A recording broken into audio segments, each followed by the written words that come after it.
તો નજર કરીએ સુરત ઉપર તો સુરતના સલાબતપુરા અસામાજિક તત્વોનો કહેર કે જ્યાં સલાબતપુરા પોલીસે 2 આરોપીઓની ધરપકડ કરી છે ત્યારે સલાબતપુરા પોલીસે અસામાજિક તત્વોની હેકડી ઉતારી જ્યાં સલાબતપુરા પોલીસે આરોપીઓનો વરઘોડો કાઢ્યો ત્યારે વરઘોડો કાઢી લોકો પાસે માફી મંગાવી જ્યાં ફરી આ પ્રકારની લુખાગીરી નહીં કરે તે માટે માફી મંગાવી છે ત્યારે જાહેરમાં તલવાર સહિત ઘાતક હથિયારો લઈને મચાવ્યો હતો આતંક જ્યાં ચિયા ગેંગના સાગરીતોને પાઠ ભણાવવા જે આ પ્રકારનું જે માંગણી કરવામાં આવી છે જ્યાં સલાબતપુરામાં અસામાજિક તત્વોનો કહેર હતો ત્યારે ચિયા ગેંગના સાગરીતોને કાયદાનો પાઠ ભણાવવામાં આવ્યો।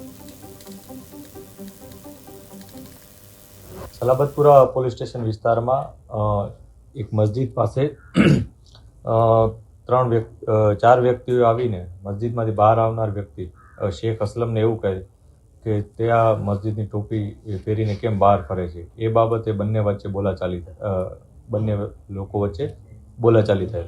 જે બોલાચાલી અનુસંધાને જે સામેવાળા 4 વ્યક્તિઓ છે જેમાં એકનું નામ વાજીદ ઉર્ફે ચિયા છે, વાજીદ ઉર્ફે ચિયા મલિક, એકનું નામ છે અયાઝ ઉર્ફે બુરુ મલિક, એકનું નામ છે રોઝાન ઉર્ફે સદ્દામ અને એકનું નામ છે રાજીક ઉર્ફે કાલિયા।